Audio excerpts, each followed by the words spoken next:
Na aula de hoje nós vamos falar sobre como é que o ofício do diaconato ela percorre a história, desde a igreja primitiva até os tempos atuais.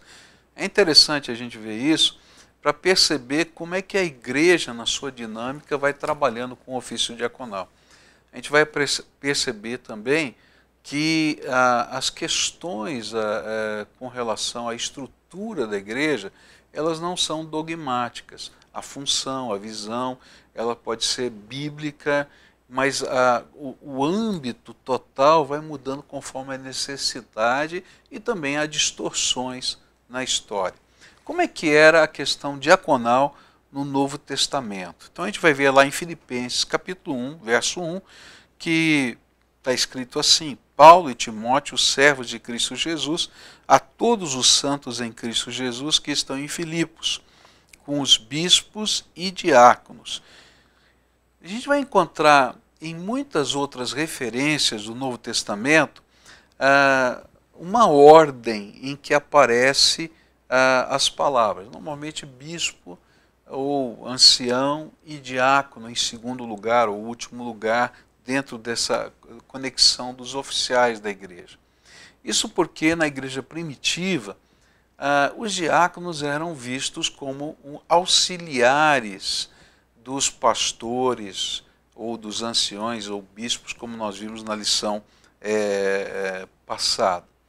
Normalmente, eles eram líderes citados, muito próximos desses líderes que estavam exercendo o ministério dentro da igreja, e eles ajudavam esses pastores no desempenho das suas funções.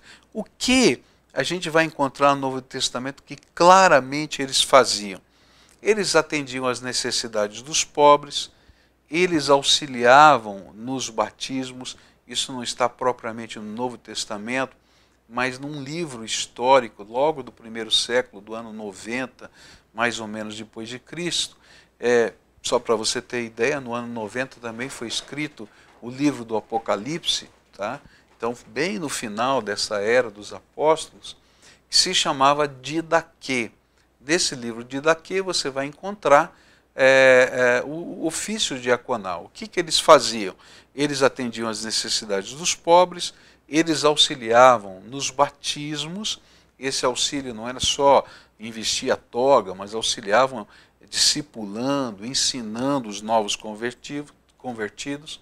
Eles também ministravam a ceia do Senhor, eles estavam juntos auxiliando na ceia do Senhor, e eles realizavam uma série de tarefas que eram designadas a eles pelos pastores, pelos líderes espirituais da igreja. Então, nesse período, a gente vai ver estas funções acontecendo com os diáconos. Bom, nesse bloco eu quero falar um pouquinho do que os diáconos faziam do segundo até o quinto século. Quando a gente vai estudando a história, a gente vai descobrir que nesse período eles eram agentes da caridade, atendendo especialmente o cuidado dos órfãos e das viúvas. É preciso entender que naquele tempo você não tinha nenhum tipo de amparo social para com as viúvas ou órfãos. Eles dependiam da família, especialmente dos filhos, ou dos parentes, no caso dos órfãos. E muitos deles eram abandonados pelas famílias ou até não tinham alguém que pudesse, na sua estrutura familiar, cuidar deles. E aí a igreja começou a adotar essas pessoas de uma maneira muito especial. Há registros já na história que nessa época havia até uma ordem chamada Ordem das Viúvas dentro da igreja. O que significava essa ordem? Elas eram cuidadas pela igreja, mas também cuidavam dos órfãos, atendiam a necessidade dos órfãos. E todo esse ministério era dirigido pelos diáconos. Eles também começavam a desenvolver uma atividade de visitação aos doentes nesse período. eles iam lá à casa dos doentes, ministravam, oravam por eles, ungiam com óleo, faziam todo esse trabalho de cuidado dos doentes, não só no cuidado físico, material, mas também no cuidado espiritual. Eu diria até que especialmente no cuidado espiritual. Outro ministério deles era atender a necessidade das famílias. Eles visitavam as famílias, eles socorriam os necessitados no meio da família. E eu diria assim, o ministério com famílias era desenvolvido pelos diáconos nesse tempo. Outro ministério que eles adotaram era a visitação aos presos. A Bíblia colocava essa questão da gente dar atenção especial aos presos. Então eles iam às cadeias, eles ministravam aos presos, eles estavam ali trabalhando. Continuavam o trabalho que era feito no primeiro século com os convertidos, né? E aí discipulavam, preparavam para o batismo. Nesse período também eles zelavam pela vida espiritual dos membros da igreja. E eles eram agentes da disciplina. O que eles faziam? Quando a Bíblia ensina que quando havia alguma questão, algum problema, que seja ele espiritual, moral ou até de ofensa pessoal, o irmão que estava mais próximo dessa pessoa, ele ia lá e confrontava essa pessoa com relação à palavra. Mas quando ele era resistente a essa palavra, ele chamava o diácono para acompanhá-lo.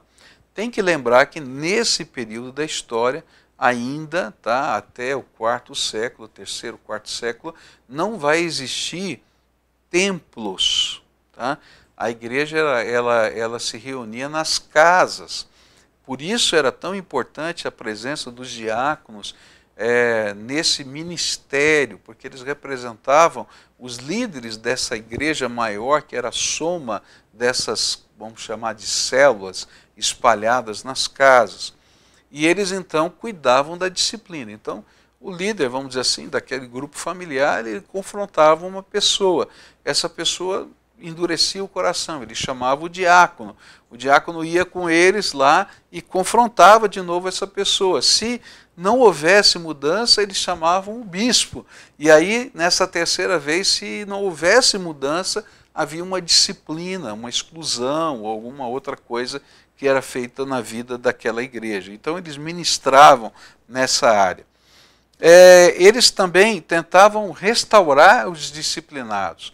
Então a gente vai ver pessoas, não é, que eram disciplinadas e que depois de um tempo começavam o processo de acerto de vida, eles voltavam lá para dizer, olha, está na hora de você se restaurar com Deus, de você voltar para a comunhão da igreja. E eles faziam esse trabalho de buscar a ovelha, né, perdida, que tinha se desgarrado do rebanho. Nessa época, eles começam a desenvolver algumas atividades administrativas, ainda que o foco nesse período continuasse a ser o pastoreio, mas eles começam a desenvolver algumas atividades administrativas na vida da igreja, normalmente atividades que eram delegadas pelos bispos, pelos pastores, pelo ancião da igreja naquele contexto. E nessa fase havia reuniões quase que diárias entre os diáconos e os bispos ou pastores da igreja. Eles eram, vamos dizer assim, o segundo escalão, tá? Eles estavam juntos, eles eram os ajudantes de ordem para fazer com que o ministério pastoral andasse na vida da igreja. E havia uma proximidade muito grande entre os diáconos e os pastores no cuidado pastoral de todas as ovelhas. Nesse período, os diáconos batizavam. Em várias igrejas, não é? Em várias comunidades, eles eram autorizados pelos bispos a realizarem batismos. E a gente vai perceber essa manifestação do cuidado também nesse sentido. Não era, o batismo não era visto como um sacramento, né? Ele era visto como um símbolo de fé. Na verdade, nós não cremos em sacramentos, em coisas sagradas que conferem algum tipo de graça. Nós cremos nos símbolos da nossa fé que nós cumprimos por obediência.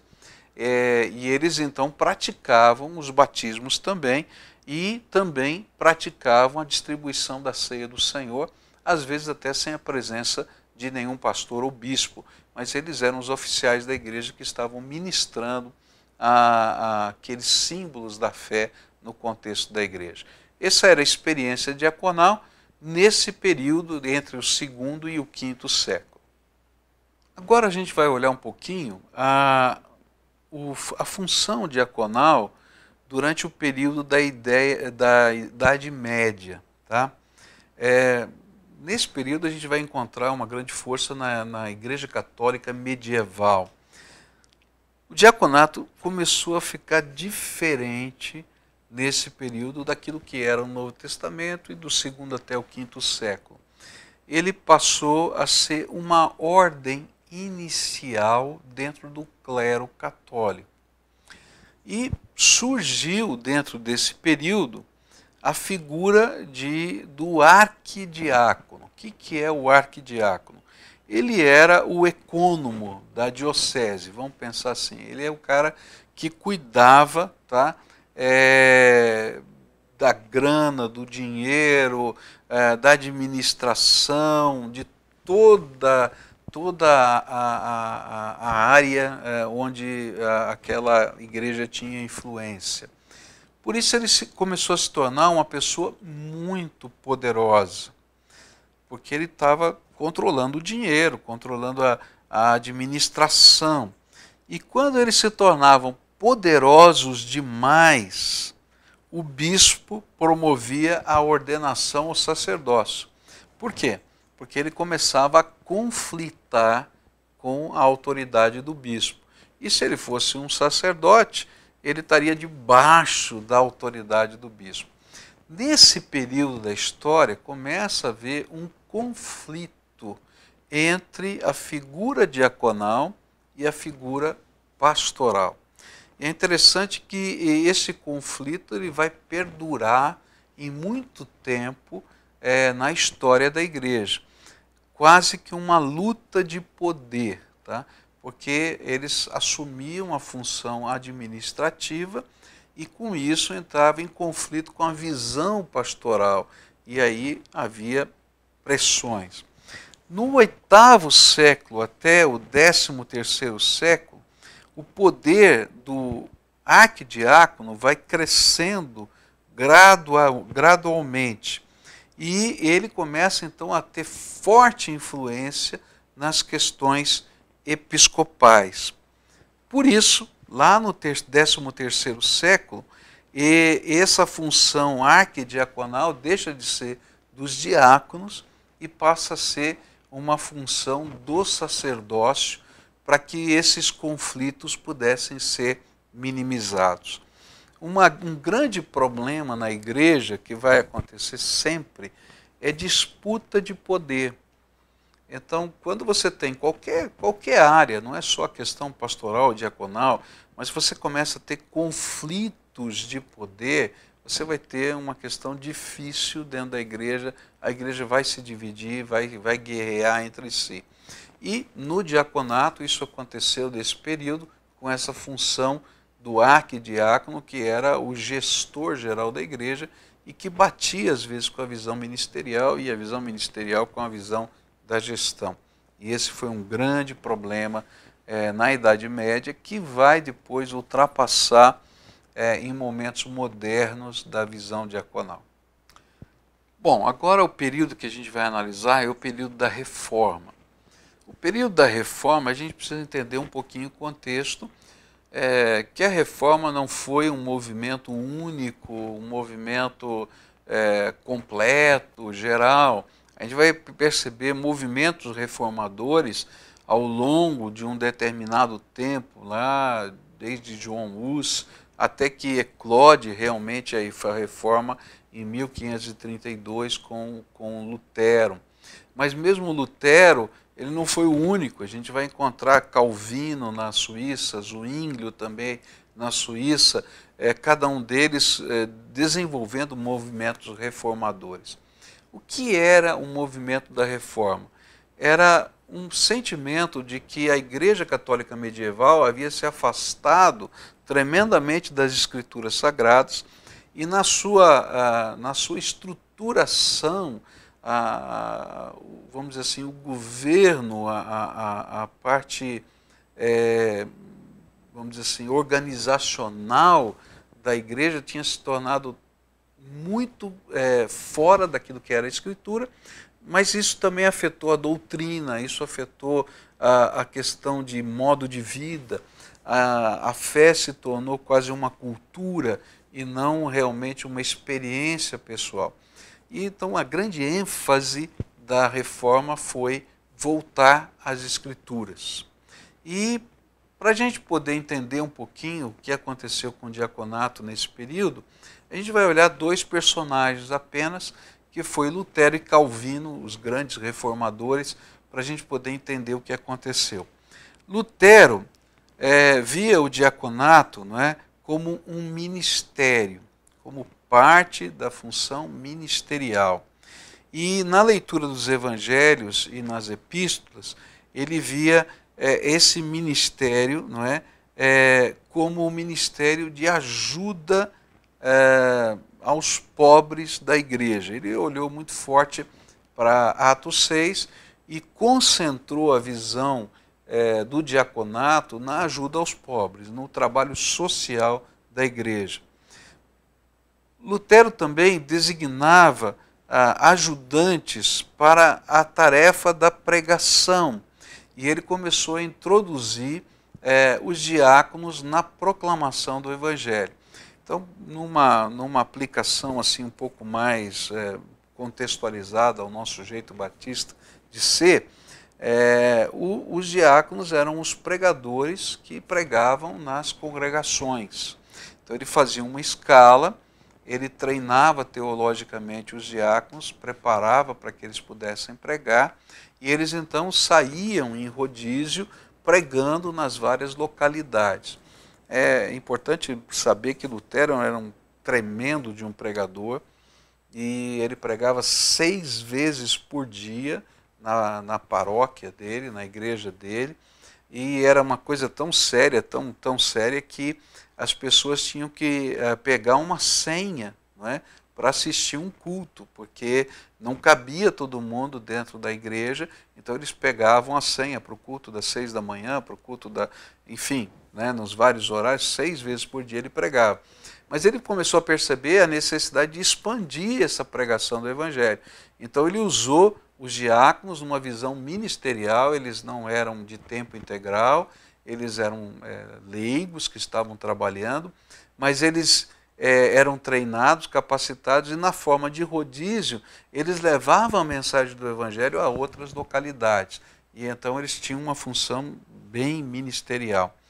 E, além disso, eles visitavam esses lugares, né, em intervalos regulares, e pregavam, ensinavam, cuidavam também dos pobres, dos necessitados naqueles lugares. Tá?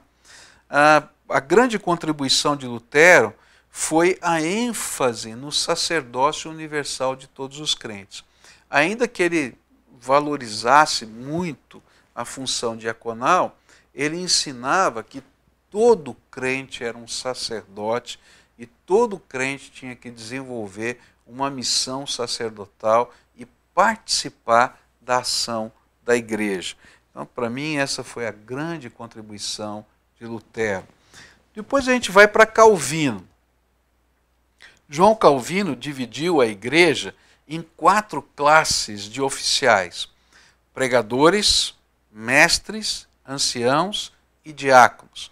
E para ele, essas eram as 4 figuras ministeriais da igreja. Então ele abriu um pouco mais a visão ministerial, não eram mais somente pastores e diáconos, mas ele colocava os pregadores, né, que para ele eram os profetas, os doutores que aparecem na Bíblia eram os mestres, os anciãos, que eram os presbíteros, não é, na cultura da sinagoga, e os diáconos, que estavam ali também fazendo parte do ministério. Os diáconos eram encarregados do cuidado dos pobres e ações de beneficência de modo geral. Então eu vou ler aqui uma citação de Calvino para você entender como ele definiu muito focado só na assistência social à ação dos diáconos. Está escrito aqui num dos textos deles: as escrituras especificamente designam como diáconos aqueles que a igreja indicou para distribuir as esmolas, cuidar dos pobres e servir como mordomo da caixa dos pobres. Calvino olhou para o diaconato e pensou: assistência social. E parou aí e fez uma divisão dos outros ofícios que antes estavam entre pastores e diáconos, com mais outras duas funções: professores, pregadores, anciãos, que era o comitê que fazia o gerenciamento da igreja, e os diáconos que cuidavam da assistência social. Foram as duas grandes linhas no momento da reforma. Agora eu queria fazer com você uma viagem histórica sobre a função diaconal no meio dos batistas. É interessante porque às vezes, como batista, a gente acha que aquilo que a nossa congregação faz é o que sempre foi feito no meio dos batistas. Mas quando a gente estuda a história dos batistas, a gente vai perceber que nesse assunto e em outros também, a Igreja Batista passou por transformações. Então, vamos lá colocar a ideia, não é, do que aconteceu em 1611, onde vai surgir a primeira Igreja Batista, com o nome Batista, com os líderes John Smith e Thomas Helwys. É importante entender como é que os batistas nasceram historicamente. Existem várias teorias sobre a história dos batistas. Eu vou apresentar aquela que eu acho mais coerente. Nos idos de 1600, por causa da perseguição na Inglaterra, um grupo de crentes que discordavam da igreja oficial tiveram que se refugiar na Holanda, e ali na Holanda eles encontraram um movimento de Simon Menon, de onde nasceu a igreja menonita. Eles eram anabatistas, chamados anabatistas. É importante entender o que era o movimento anabatista. Os anabatistas, a palavra anabatista significa batizar de novo, eram aqueles que batizavam de novo. E esse era um nome genérico, ele não era um nome que apontava para um único grupo. Qualquer pessoa que batizasse de novo, né, que não aceitasse o batismo infantil, que não aceitasse o batismo sem conversão, era chamado de anabatista. É mais ou menos como a gente usa aqui no Brasil a palavra crente. Quem é crente? Puxa vida, é difícil definir quem é crente, porque você vai ter o crente da Universal, você vai ter o crente que tem várias doutrinas diferentes, posições diferentes, tradicional, pentecostal, então, mas no popular é crente, todo mundo crente, como se fosse um grupo só. Assim eram os anabatistas. Por isso você vai encontrar na história anabatistas radicais, fazendo revolução, gente tendo desvios doutrinários muito grandes. Mas esse grupo era um grupo muito firme nas escrituras, um grupo que promoveu uma influência muito forte na vida desses líderes. Eles permaneceram ali, receberam essa influência, por causa da língua eles mantinham a sua comunhão, mas recebiam essa influência, foram acolhidos. E quando a perseguição diminuiu na Inglaterra, eles voltam para a Inglaterra e ali eles são denominados batistas. Então a primeira vez na história que aparece a igreja com esse nome, Batista, vai ser em 1611. Naquele período, eles viam os diáconos como o ministério da benevolência. Eles seguiram mais ou menos a linha de Calvino, só a questão do cuidado dos pobres. Em 1654, 40 anos mais ou menos depois da fundação da Igreja Batista, surge um outro líder batista chamado Thomas Collier, que ele define aquilo que vai perseguir a história dos batistas durante muitos anos, como o diácono, o ministro das 3 mesas. Então, que o diácono cuidava da mesa do Senhor, que ele cuidava da mesa dos ministros e que ele cuidava da mesa dos pobres. O que significa isso? Ele era o responsável pela ceia do Senhor, todo o aparato da ceia, todo o cuidado da ceia, mas ele também era aquele que cuidava do sustento dos pastores e depois aquele que cuidava da obra social da igreja. E esse perdurou no meio dos batistas, essa visão, durante muitos anos. Mas nos idos de 1800, você vai encontrar, 1700, 1800, um desvio do modelo batista, né, do modelo bíblico no contexto dos batistas. Na segunda metade do século XVIII, um conceito novo vai entrar sobre os diáconos e ele vai passar a visão de que os diáconos eram aqueles que gerenciavam os negócios da igreja. É interessante porque eles foram buscar lá na visão do arquidiácono da Idade Média, tá? E trouxeram essa visão para o meio batista, e então os diáconos eram aqueles que cuidavam dos negócios da igreja, era o comitê administrativo da igreja. E nessa visão aí fazia com que os diáconos tivessem uma atenção demasiada às funções administrativas e perdessem de vista as outras áreas do ministério que precisavam do cuidado.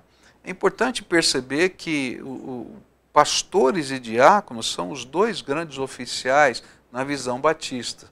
E esses 2 grandes oficiais compõem o ministério da igreja.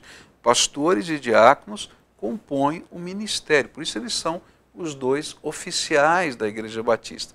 Mas nesse momento, eles deixam de trabalhar numa visão mais espiritual, porque mesmo o cuidado dos pobres era uma visão espiritual, mas eles começam a cuidar da administração da igreja e tem uma função muito parecida com a do arquidiácono. E isso fez com que a igreja, esses líderes, estivessem muito mais focados nos assuntos seculares. Em 1846, Howell, que é um outro líder batista, já usava uma nova terminologia, dizendo que os diáconos eram um comitê de diretores e que tinham como responsabilidade todos os afazeres seculares no reino de Cristo. Então aí você já vai ver essa tendência saindo do mundo espiritual para o mundo material, administrativo e assim por diante. Howell via o ministério espiritual como sendo exclusivamente do pastor e o temporal exclusivamente dos diáconos, e que esses tinham todo o controle nessa área da vida da igreja. Ainda que ele visse isso, ele não percebia ou não ensinava que os diáconos eram os dominadores da igreja. Ele dizia que os diáconos não são presbíteros, pastores, nem são dominadores. Mas o que vai acontecer a partir daí é o mesmo conflito que houve lá no passado, lá nas questões do arquidiácono da Igreja Católica. Uma tensão entre a área espiritual e a área material da vida da igreja. E muitas vezes nessa visão a junta diaconal é que escolhia os pastores, mandava embora os pastores, controlava o trabalho dos pastores, fazia avaliação e começou a haver conflito entre essas 2 áreas. Começaram a haver algumas reações a esse conceito. Em 1852, Thomas Armitage levantou-se contra a ideia de que o diácono era uma pessoa de importância extrema e de consequências eclesiásticas. Então o diácono era o tutor geral da igreja e que tomava as decisões eclesiásticas. De tal maneira que todos os membros de todos os negócios da igreja e o pastor precisavam ser ditados e regulamentados e governados pelos diáconos. Você vai perceber fortemente nessa época o conflito que vai haver entre pastor e diácono no meio batista. Em 1897, Edwin Dragon advertiu contra a tendência dos diáconos agirem como uma espécie de presbitério regulador. E quando isso acontece, os diáconos não agem como servos, mas como mestres, transformando a igreja em seu próprio reino. É interessante perceber que esse modelo ele vai perdurar na vida da Igreja Batista até meados dos anos 50, 1950. Tá? E esse modelo vai gerar uma série de distorções. Quais eram as distorções mais comuns? Tá? Como o líder espiritual da igreja às vezes não tem a possibilidade de conduzir o rebanho, e um dos papéis do líder é levar os seus liderados a um futuro melhor, e às vezes como ele não tem essa possibilidade de fazer isso, porque a estrutura da igreja vetava, proibia, não concordava com a visão, isso fazia com que o ministério pastoral se tornasse um ministério de 3 a 7 anos no máximo. Esse era o ciclo de permanência de um pastor numa igreja nessa época. Por quê? Porque ele não conseguia imprimir uma liderança. Então, quando ele começava a discordar da liderança instituída, ou quando ele começava a ter uma ideia diferente, ou quando ele queria fazer uma ampliação da visão, às vezes aquele grupo não concordava, né?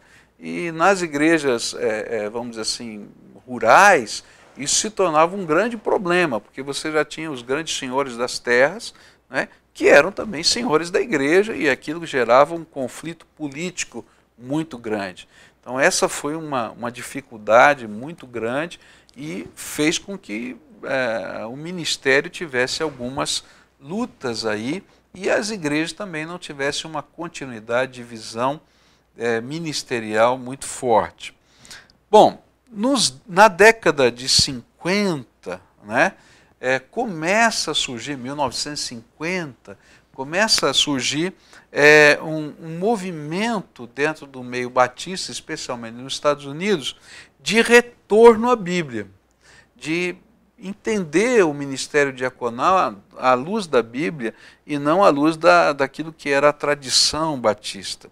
E nos anos 70, não é? 1970, começaram a surgir movimentos muito fortes de rejeição a essa ideia que era aprovada nos anos 1800. É interessante que esse movimento de rejeição chegou a ser extremo. Existiam igrejas que aboliram batistas o diaconato, tá? Dizendo, não queremos diácono aqui, né? Porque não dá certo. Todo mundo que está servindo é diácono. Todo mundo que está fazendo alguma coisa aqui é diácono, mas não tem essa estrutura porque não dá certo. Existem igrejas no Brasil que seguem até um modelo de 1800, né? Onde a figura pastoral não tem nenhuma função administrativa e é controlada pela junta diaconal. Aqui no Brasil ainda existe alguns movimentos assim, mas lá na década de 70, nos Estados Unidos, começa um movimento de retorno. Em 1955, Robert Naylor ele vai escrever um livro sobre o diácono batista. Esse livro foi traduzido para o português, não sei se ele existe ainda, né? Talvez esteja esgotado, mas ele se tornou referencial. E ele era um dos líderes do movimento de retorno do diaconato à Bíblia. E ele vai trabalhar essa visão de que é um movimento espiritual, um oficial da igreja, e não uma junta controladora da vida da igreja. Um outro autor dos batistas foi Paul Meigs. Ele resumiu que os diáconos não são. Ele fez questão de dizer o que os diáconos não são. Ele disse, olha, os diáconos não são diretores da igreja, nem são os líderes dos diretores, eles não são as figuras cabeças, eles foram eleitos para servir, o grande objetivo do diaconato é o serviço. Eles não são cargos honorários da igreja, então você agora foi promovido a diácono, então você recebeu uma comenda da igreja. Os diáconos não são os chefes da igreja, nem os chefes dos pastores, nem representa que eles serão escolhidos para essa função por causa da sua função social ou do seu poder econômico, porque às vezes isso era visto como um lugar de autoridade. Então, se a pessoa fosse rica ou fosse influente, ela era nomeada de diácono. E a primeira responsabilidade dos diáconos, nessa visão do retorno, era assistir aos pastores na área de ministração espiritual das ovelhas e deixar os pastores livres para ministrar na oração, na pregação e no treinamento dos líderes. Eles não são acima das ovelhas, mas eles fazem parte do rebanho e junto com os pastores cuidam das ovelhas. A pergunta é por que ainda existem igrejas que persistem no modelo dos anos 1800. Normalmente as igrejas que persistem nesse modelo são igrejas rurais, tá? Com pastores bivocacionais que dão metade ou um quarto do tempo para pregar e o restante do tempo cuidam dos seus afazeres. Há igrejas rurais que o pastor prega uma vez por mês e ele vai pregar em outras igrejas, né, ao longo desse período de um mês, e aí as juntas diaconais assumem todo o poder da igreja e vão trabalhar esses outros processos. E, na verdade, os pastores não são pastores, eles são só convidados para estarem lá de tempos em tempos, e as juntas diaconais que estão no controle absoluto da igreja. Eles não são os líderes da igreja, eles são apenas convidados para lá. Outras vezes esse modelo persiste por causa do controle político, tá? Aquela ideia de resolver as coisas atrás das portas. Se a gente pensar na cultura do sul do país, a gente convida para a roda de chimarrão, conversa tudo que tem que conversar na roda de chimarrão, quando chega na igreja, um propõe, o outro vota, está tudo resolvido e matou o assunto ali. Tá? Então, às vezes, quer se manter essa cultura. Outras vezes, não é por mal, é uma questão até de que não existe outra oportunidade de exercer o dom de administração, ou de presidência, ou de outra coisa qualquer, a não ser através do diaconato. Então, não criou-se qualquer estrutura de uma diretoria ou de um conselho executivo que possa fazer esse trabalho gerencial. Então, só se faz isso através do diaconato. Em outros lugares, você vai ter diáconos que são pessoas que têm uma forte influência, mas que não gostam de prestar contas para ninguém. Então, eles assumem essa posição para não terem necessidade de prestar contas a nenhum líder. Agora, toda vez que isso acontece, não é, o que vai acontecer na vida da igreja é que a igreja vai ficar circunscrita a uma realidade cultural e a uma realidade, vamos dizer assim, de comunidade estática. Então, normalmente, quando você tem um líder espiritual, ele vai promover uma visão nova, ele vai promover um avanço no trabalho daquela igreja. Normalmente, essas juntas diaconais com esse tipo de perfil, eles querem manter o status quo, manter o gerenciamento da obra, né? Você vai ver pouco empreendedorismo, pouca mudança, pouca visão de arrojo, porque normalmente é o líder que faz isso, é o visionário que faz isso. E aqui você tem um grupo de gerentes, e o gerente não costuma fazer isso. Ele trabalha na manutenção dos processos. Então essa é uma luta muito grande que ainda existe nos dias de hoje. Esse aqui é o nosso passeio histórico, né? A gente vai perceber que os diáconos ao longo do tempo passaram por várias mudanças.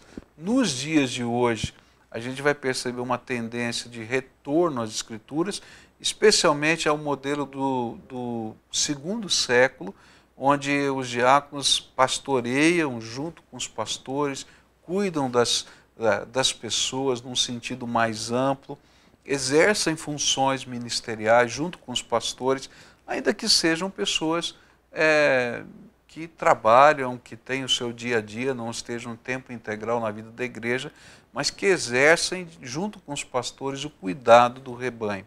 Então eu desafio você a entender esse processo e se engajar nessa visão de um ministério que esteja muito mais próximo do Novo Testamento do que as estruturas que foram criadas depois, especialmente na Idade Média e nos batistas nos anos de 1800.